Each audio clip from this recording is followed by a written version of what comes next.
오늘날 교회가 욕을 많이 먹죠. 시간이 갈수록 더 많이 욕을 먹습니다. 점점 더 부끄러운 교회가 되어가고 있습니다.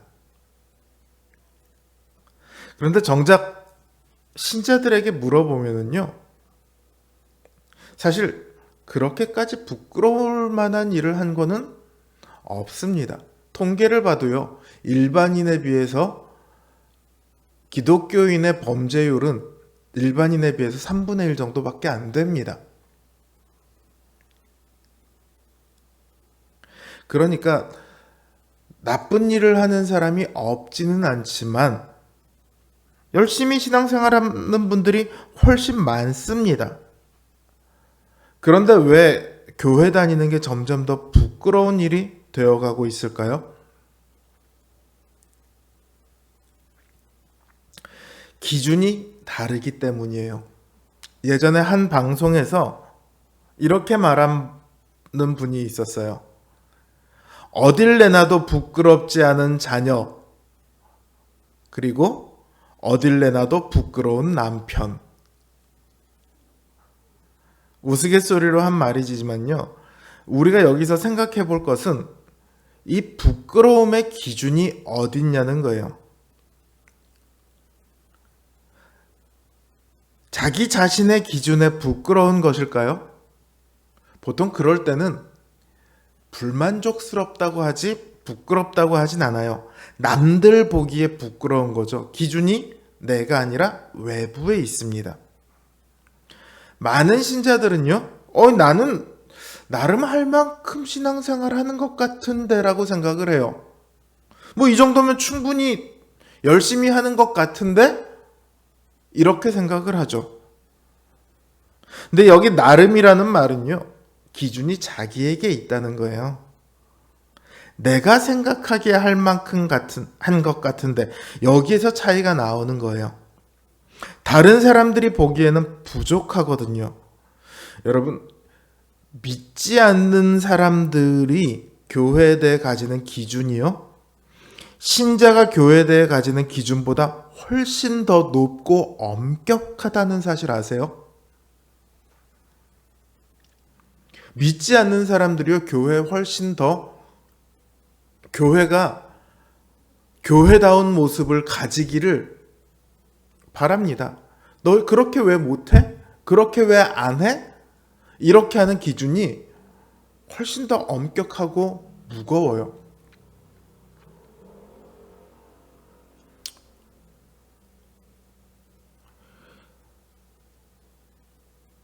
물론 이렇게 말할 수도 있어요. 그 사람들이 교회에 다니지도 않는데 교회에 대해서 왜 기준을 가져? 이렇게 말할 수도 있겠죠. 그러나 성경은 우리가 선한 일을 행함으로 그들에게 하나님 나라의 복음을 보여주라, 이렇게 수도 없이 말하고 있습니다. 기준이 누가 되는 거예요? 그들이 되는 거예요. 또 무엇보다 신자들은요, 마음을 다하고 성품을 다하고 뜻을 다해서 하나님을 사랑하라고 말하고 있습니다. 여기에는요, 나름이라는 기준이 차지할 공간이 없죠. 그러니까 교회는 자기 자신의 기준이 아니라 이 두 가지의 기준을 만족시켜야 해요. 하나님의 말씀의 기준, 그리고 다른 사람들의 기준, 이 두 가지를 만족시켜야 합니다. 물론 이 중에 우선되는 것은 하나님의 말씀이 기준이죠. 대부분의 경우는 이 두 개의 기준이 서로 일치해요. 말씀대로 살아가면 이웃의 기준을 만족시키기가 쉽습니다. 그러나 오늘의 우리의 현실은 그렇지 않죠. 교회라는 이름이 부끄러워지고 있어요.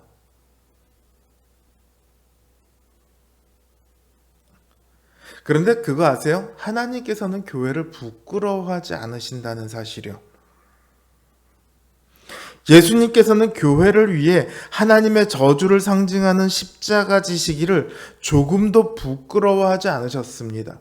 그리고 우리를 대신해서 그 온 우주의 가장 영광스러운 분께서 온 우주의 조롱거리가 되기를 자처하셨습니다.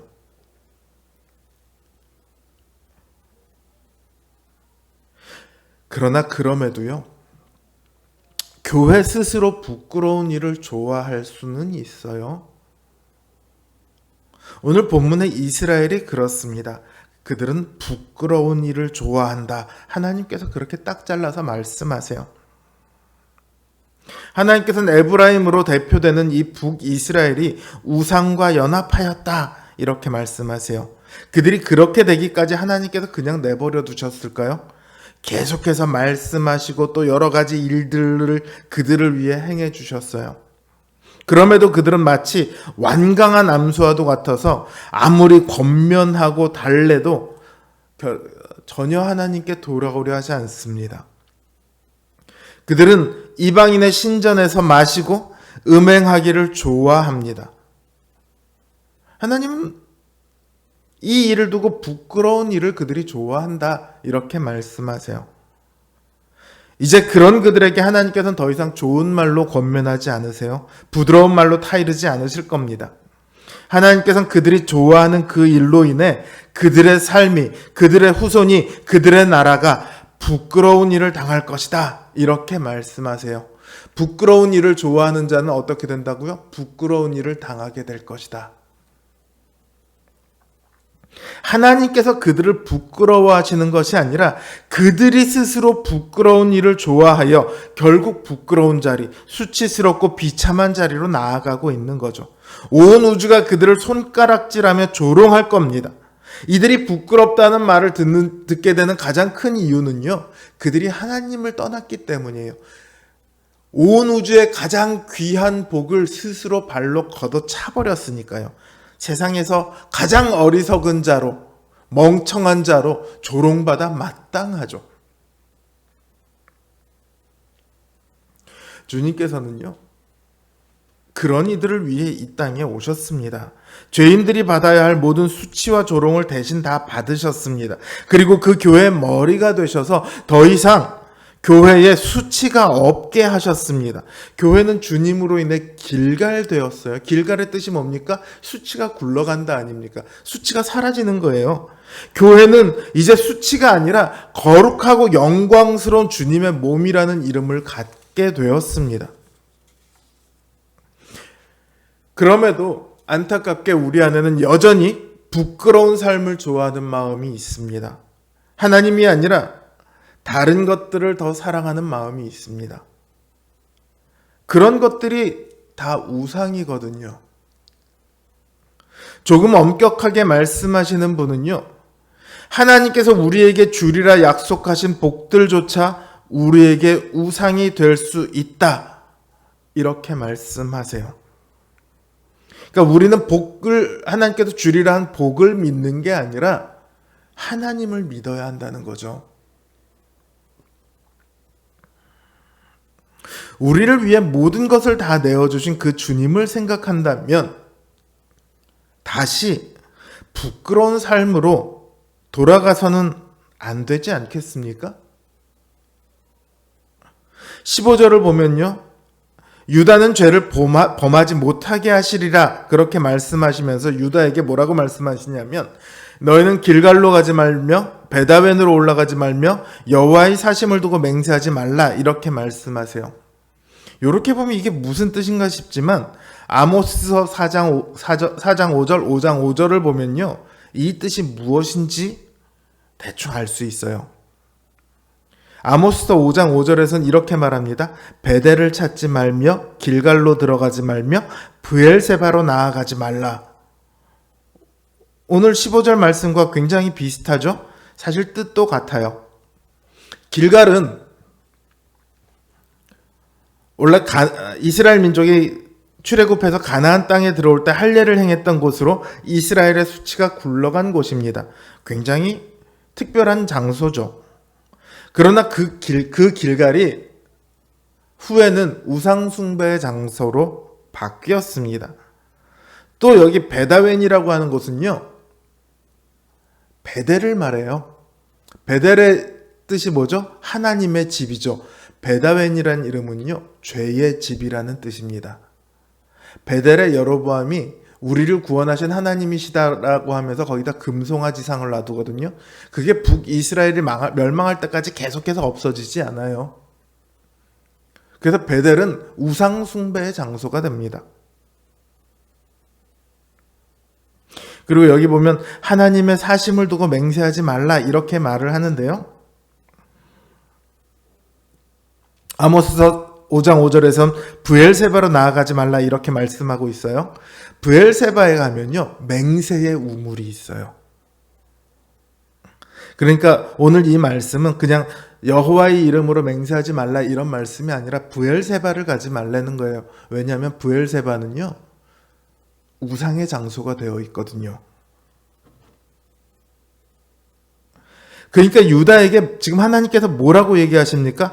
우상을 섬기지 말라. 그곳에 아예 가지를 말라. 너희는 하나님만 섬기라. 너희는 나만 바라보라. 이렇게 하나님께서 말씀하시는 거예요. 하나님을 떠나면요, 남는 건 부끄러움밖에 없습니다.